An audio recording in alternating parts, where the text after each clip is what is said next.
Henos aquí reunidos a Maguilou, esa especie de conjunción que incluso algunos editores han considerado como un único autor. Como un simbionte. Sí, sí, sí, Simbionte, ¿eh? es un ser mutante fusionado, es como Goku con Vegeta fusionados ahí en un solo ser. Bueno, estamos acá profundizando sobre la creación de esta historia que nos llevó tanto tiempo desarrollar, que hoy culmina en formato audiolibro, audiorelato, en la querida plataforma de YouTube, y estamos tramitando con iVoox para hacer el podcast del cartero, digamos. Me gusta. Que logre encontrar su rumbo, porque es una obra que nos han prometido editarla muchas veces. Te diría que en todos los casos el problema siempre fue económico, no falta de voluntad, porque siempre hubo por parte de las personas interesadas voluntad de hacerlo, pero el formato que tiene, básicamente, porque es el que sigue teniendo el libro que está en la página web, que después pueden descargarlo y verlo, mucho negro, mucha tinta, muchas páginas. Bueno, siempre el problema fue económico, esa es la realidad, porque editores no faltaron, pero siempre nos movimos en el ciclo independiente, y dentro del ciclo independiente el dinero siempre es un problema. Claramente. Bueno, imagínate, entonces imagínense 300 páginas, 2 autores desconocidos, que si bien estas personas, hermosas personas, querían publicarnos, era un desafío, era un abismo, porque no iban a ser 2 copias. Y estamos hablando de esto en el año 2016-2017. Sí, ahí cuando quisimos hacerlo nosotros. En el 17 estábamos confirmados de que Contamusa, la editorial del Negrito Biglietti, nos iba a publicar, porque veníamos muy despacito, haciéndolo muy despacito, hasta que nos dijeron: chicos, ¿nos interesa la propuesta? Háganla. Yo me acuerdo perfectamente, digamos, en ese momento estábamos un poco distanciados, estábamos viviendo en ciudades distintas. Vos estabas viviendo en Mar del Plata, cursando la carrera que te ha vuelto el dibujante profesional que eres hoy. Yo estaba estudiando también, una carrera que no terminé, como suele suceder. Sos el bibliotecario del infierno, déjame de joder. Sí, pero ni siquiera aún me he recibido. En ese momento yo había escrito un cuento que necesitaba ilustraciones y decidí contactarte para hacer esas ilustraciones. Usted, sabiendo aprovechar las circunstancias, me ha dicho: bueno, hagamos un intercambio. O sea, yo te dibujo esta obra que me estás trayendo, pero necesito que vos me escribas algo. Y ahí reflotó una idea antigua que era anterior, se había formado en tu cabeza en el pueblo en el que yo estaba viviendo, y que te habías llevado allá a Mar del Plata, que había ido creciendo ese monstruo en tu interior, y decidiste darle un pequeño empujoncito para una materia, para un final, si no me equivoco. Así que bueno, necesitabas unos textos que acompañaran, y ahí empezó. Y cuando tuvimos los primeros versos y los primeros dibujos, creo que ambos sentimos que ya había nacido algo que no podíamos dejar a medias. Concuerdo totalmente. O sea, creo que el primer capítulo que me pasaste, Inanidad 1-1, es increíble. Increíble como relatás paso por paso, poro por poro de la situación, de él saliendo de ese árbol, lo que hay abajo de ese árbol, en esas aguas pantanosas, todo lo que él siente, piensa. Qué lindo que va a ser darle vida a esto, ¿no? O sea, darle una forma, darle una imagen a esta historia. Sí, y arrancó por amor a la obra, porque creo que en ese momento ninguno de los dos tenía intenciones. Primero, no sabía ni cuánto iba a ser la extensión de la obra, ninguno de los dos. Ni sabíamos, ni pensábamos quizás tampoco en la posibilidad de algún día editar eso, porque no estábamos demasiado inmersos, por lo menos yo, en el mundo editorial, y era simplemente darle forma, darle vida a esta obra que había nacido ya, y que lo comenzamos por lo menos por puro amor, y seguimos, por eso a ritmo lento, a nuestro tiempo, en nuestros tiempos libres, en nuestros ratos, charlando, dialogando sobre las acciones que iban sucediendo, lo que podía llegar a pasar, lo que no podía llegar a pasar, los personajes que iban apareciendo. Me acuerdo que así como el cartero surge de tu mente, también surge otro personaje, que es el guardián de las puertas, que dentro del universo que yo tenía en la cabeza, ese personaje no encajaba del todo. Pero la estética del personaje era algo extrañísimo, era un estilo al que no estoy acostumbrado, una cosa medio Tim Burton, ¿viste? Una cosa como que sí, viene ahí a decir what the fuck. Y ese personaje le tomamos mucho cariño, logró incorporarse a la obra perfectamente. Y aparte le das un peso y una sabiduría a lo largo, desarrollándolo. Es un personaje profundo, bastante protagónico en ciertos aspectos. Creo que le hemos hecho justicia a ese personaje. Y lo mete en unas situaciones extrañas, ahí, extremas también al cartel. Sí, es un poco, quizás lo siento un poco viéndolo ahora en retrospectiva, ¿no? Esto lo analizo ahora. Un poco la relación entre el cartero y el guardián es un poco como en algún tiempo fue la nuestra propia. Estas cosas de te ayudo y a la vez no te ayudo, te digo algo y a la vez desconfío. Tiene como estas cosas, ¿no? Esta situación de que nunca sabes si son amigos o enemigos. Lo que se escribe también a veces se vive, ¿no? Bueno, sí, sabes que hace poco un conocido de ambos, un amigo, un colega de las letras como de los cómics, estaba haciendo como una especie de investigación personal y me preguntaba por la influencia de lo cotidiano o de mi propia vida en las obras que uno escribe como escritor.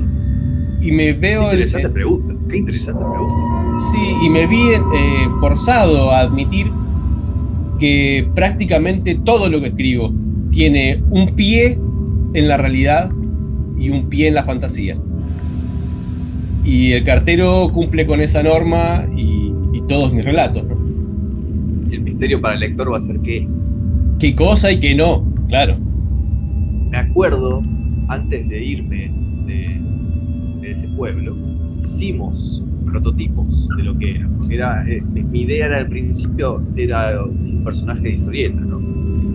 Y entonces me acuerdo muy bien, hermosamente, estábamos en esa casa de madera, velas y todo, bien místico la cosa, y te digo, quiero hacer una historia con el cartero, el hombre lobo, algo así, corta, y ahí la pesadilla de Manu Amagui es lo corto, ¿cómo resuelvo lo corto, no? Lo más corto que pude fueron 300 páginas.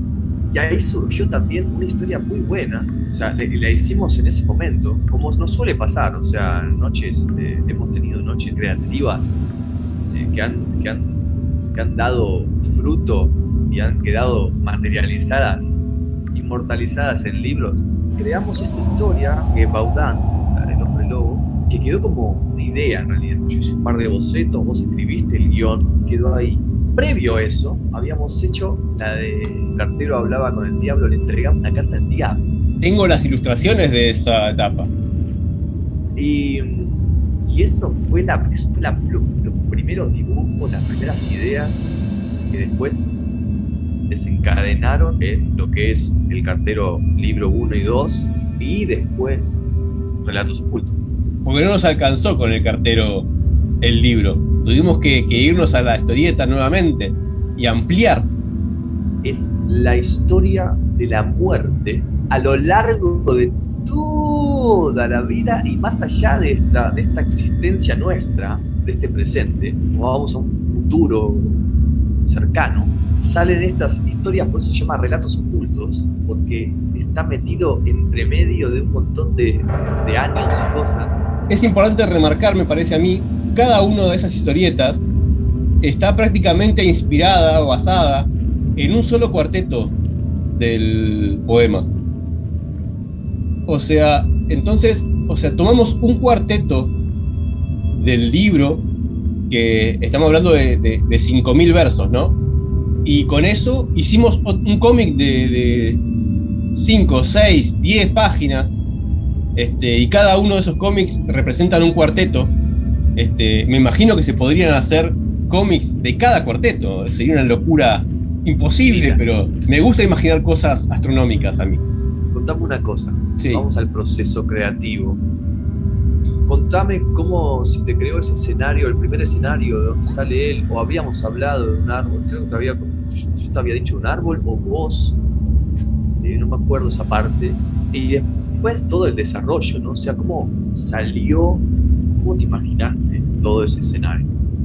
El libro 1 está muy influenciado y muy inspirado en las imágenes que vos dibujabas, y quizás el libro 2 ya fue más de mi propia cabeza, digamos, ¿no? Y digamos que vos inspiraste tus dibujos en el texto, en el libro 2, y el libro 1 es un poco al revés. Es como que el texto nace del dibujo primero. Yo creo que lo viví un poco así.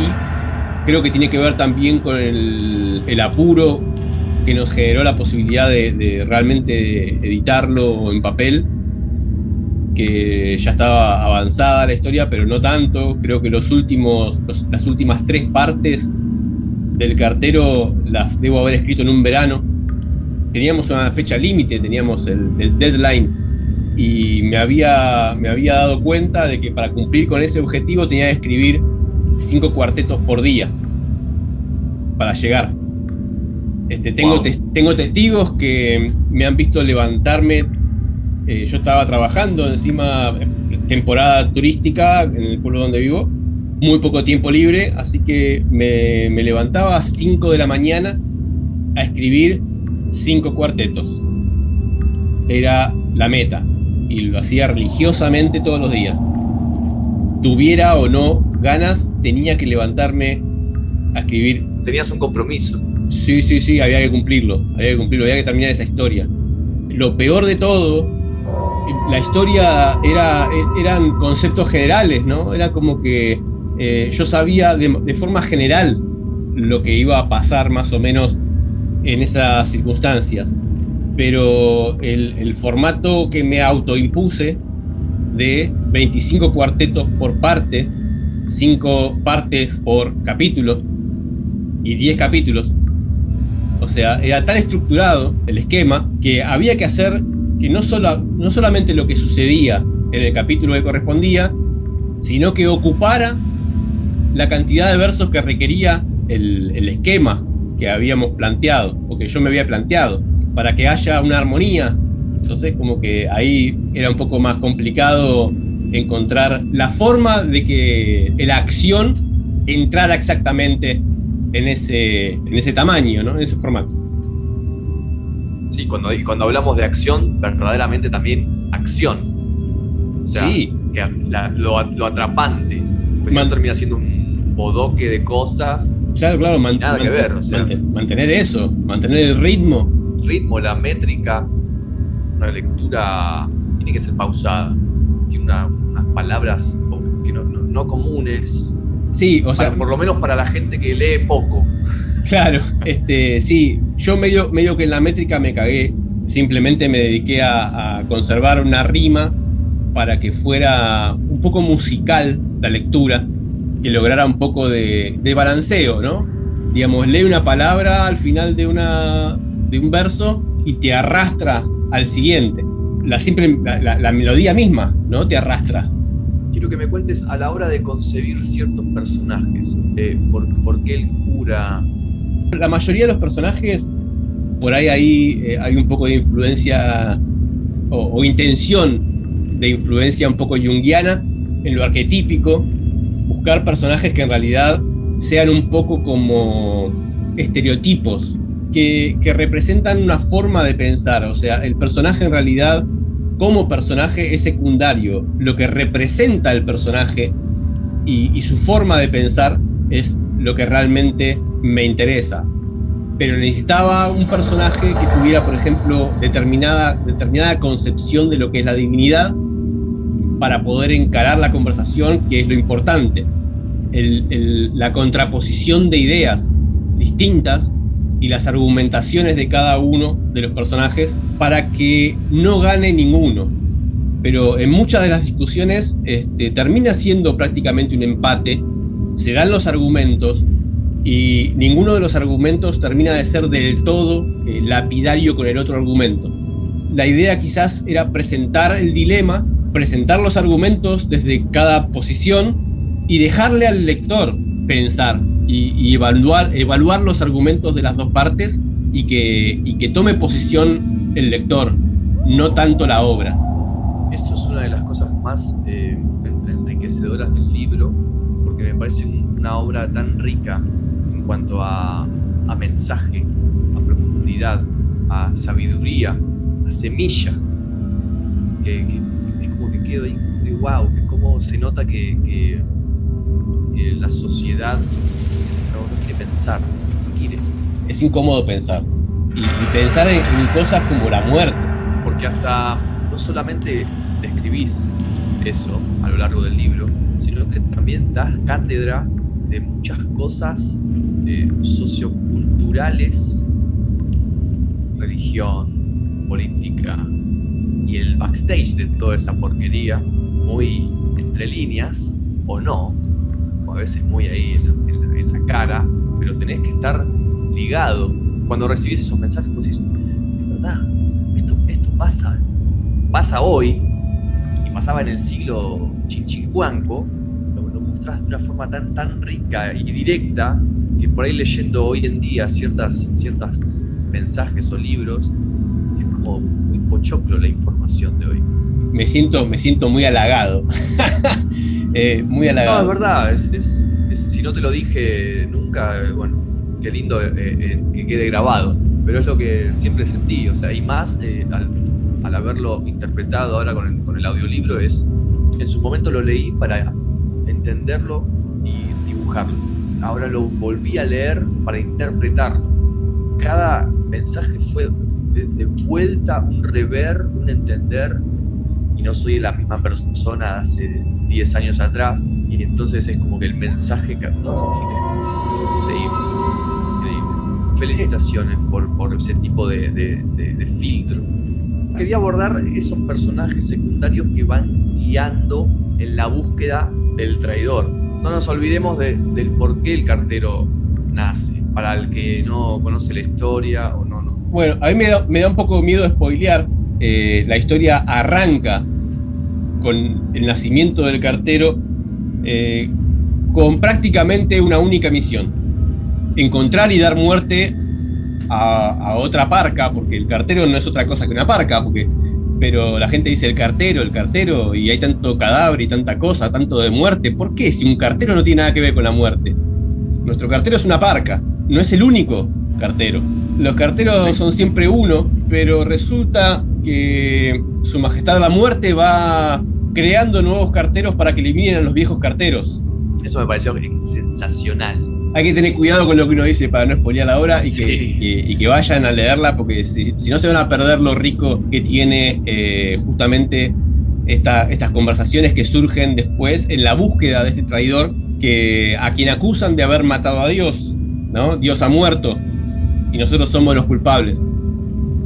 De esas semillas que hablo, que deja el libro del cartero, súper interesante que estemos hablando de algo filosófico, profundo, revelador y ciencia ficción. Sí. Thriller, terror, todo una semilla, ¿me entendés? Que se va metiendo en el cráneo, y con todo eso me da ganas de volver a leerlo de vuelta ahora después de todo esto que estamos. Y me encantaría que me llevaran la contra, que alguien lo lea y diga, mirá la pelotudez que está diciendo este tipo. Hay una parte que describís hermosamente, si no me equivoco, es en Aniquilación, que están en la Primera Guerra Mundial, frente de batalla, balas, explosiones, y el cartero caminando, y vos describís cómo le traspasan las balas al loco y se hace humo, ¿no? Sí. O sea, contame, no quiero contar tanto para que no spoilear, pero Sí. contame cómo te cayó esa imagen, toda esa película que armaste, cómo fue. Dijiste, bueno, a ver, pum, Primera Guerra Mundial, el cartero, ¿qué onda? Literal, estaba corriendo una película en mi cabeza. Literal. Y sí, porque lo describís así, hermano, o sea, es Sí, increíble. es que la imagen se vino con movimiento, vino con todo, o sea, muchas imágenes tienen eso, puedo mencionar otra también en Infierno, cuando se aparece el arcángel Lucifer. Son escenas, las vi cinematográficamente antes de escribirlas. Y creo que se nota, porque son escenas que tienen esa potencia que vos decís, ¿no? Como que es una imagen en palabras, imagen en movimiento con palabras, que tienen esa potencia y que quizás no se aprecia tanto en otras partes de la obra. Pero en esa que vos mencionás, en Infierno, cuando aparece Lucifer, son escenas muy cargadas de movimiento y de fuerza. Hace un rato estábamos desarrollando cómo estaba diagramado el cartel, ahí con los cinco lados, cinco cuartetos de un lado, 5 cuartetos de otro, esas doble páginas. Ahí, en el medio, tenía que haber un dibujo, ¿entendés? Entonces era como que tenía que hacer un dibujo en medio de todas esas palabras y que quede uniforme, que quede una sola cosa. A la hora de hacer tanta información, a la hora de hacer una biblioteca gigante y con esos mármoles que describís y esa oscuridad infinita, universal, fue un gran desafío que a la vez no quería cortarle la imaginación al lector. Lo describís de una forma muy visual. Entonces creo que hemos tenido charlas de esta. Che, loco, acá no puedo dibujar en esto. ¿Cómo dibujás esto, hijo de puta? Me has dicho más de una vez. Me es más rico dejárselo al lector y que lo imagine que mostrarle algo. Es como, no sé, Lovecraft, ¿no? Dibujar un Tulu. Y eso es un gran dilema, porque ¿cómo haces para dibujar el color que cayó del cielo? ¿De qué color lo haces? Si es un color que no existe, es indibujable. Totalmente. El yeite es que no te lo puedas imaginar. Cada vez que leo ese cuento, el cerebro se me fríe intentando decir cómo, de dónde, qué color. Inenarrable. ¿Qué agarro para poder representar esto? La concepción de ese personaje, de la tejedora, ¿cómo surgió? Ahí tuve ayuda. No en el escenario. Mirá, el escenario, hay un recuerdo mío en mi cabeza que debe ser de alguna película de los años 80 o 70, donde sucedía esto adentro de una cueva, ¿no? Con una araña gigante, y el héroe con su espada iba ahí a vencer al monstruo. Pero era algo muy similar, ¿no? Era algo colosal, donde esta persona podía caminar literalmente sobre las telas como si fuera un puente de lo gigantesco que era este monstruo, ¿no?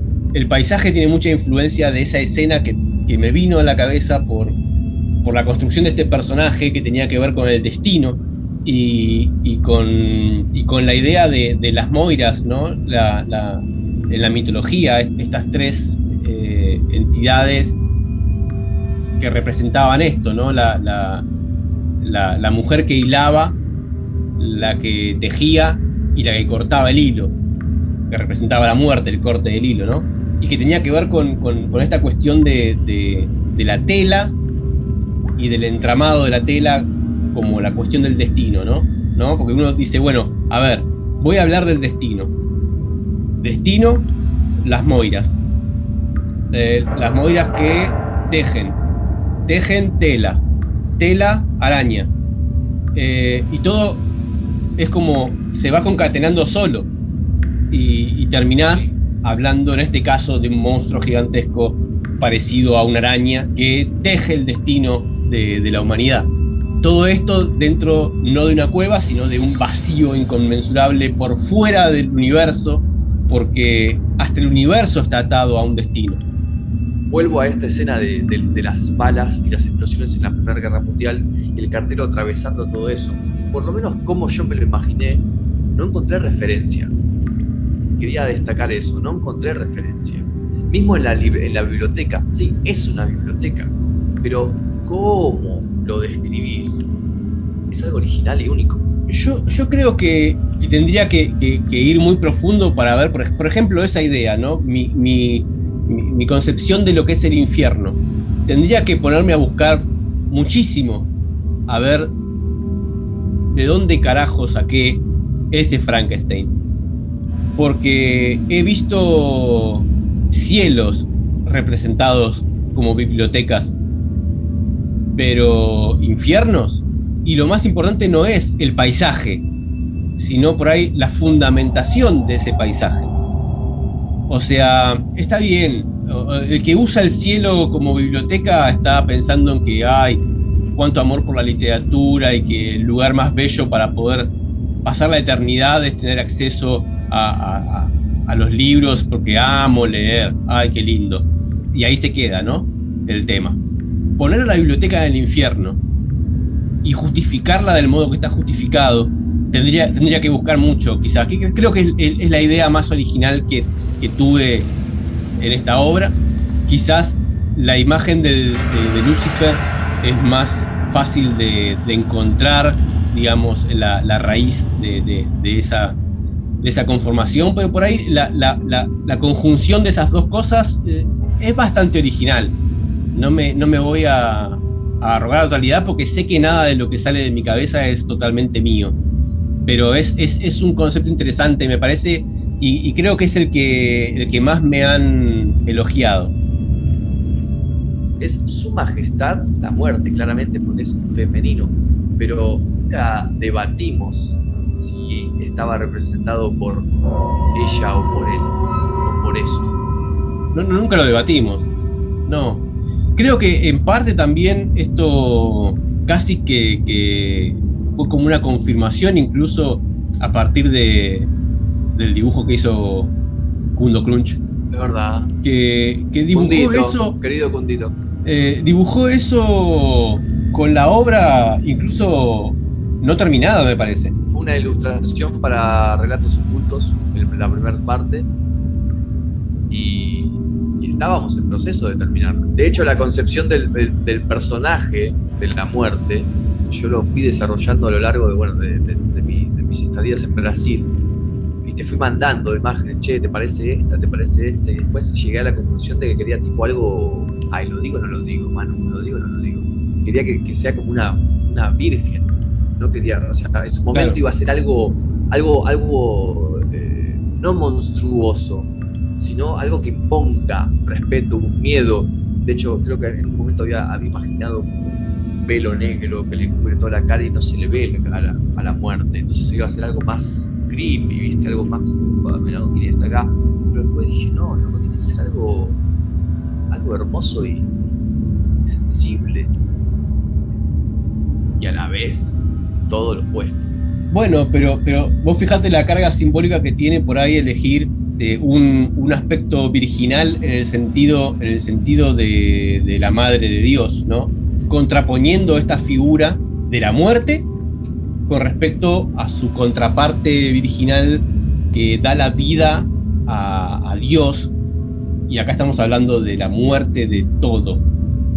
Entonces hay una carga simbólica en utilizar una imagen, casi te diría como espejada de esa otra imagen.